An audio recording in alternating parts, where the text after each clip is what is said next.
Even though it's black and white, it still requires some form of density and contrast correction. We call it color, for lack of a better word. When this thing first started, we had something that looked very washed out. So what you're trying to do is maintain the contrast to make it look mysterious and spooky, but still see the detail.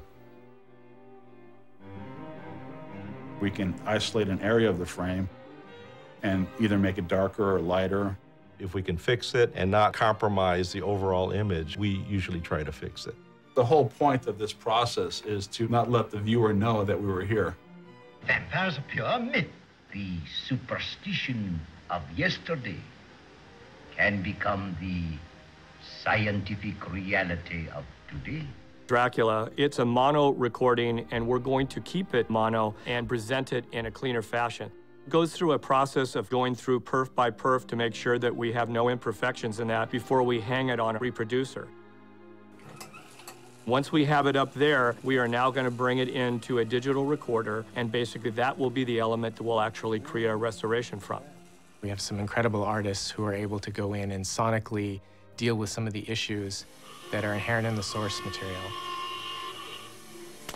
As I'm going through, I can zoom in on various areas of the soundtrack and isolate pops, ticks, bumps, and individually clean up.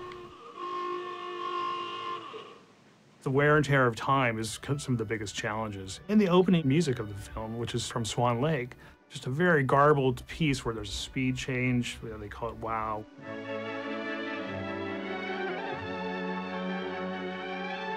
Fortunately for this music cue, existed in Spanish Dracula.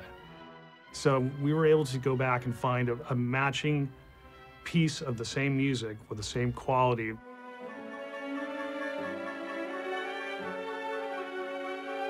Now it's clear again. There's a lot of noise that exists in the original soundtrack. When we listen to the raw track, there's just a horrible hiss throughout that entire picture. Now we really get to hear the movie in a clarity it's never been heard before. Listen to them. Children of the night.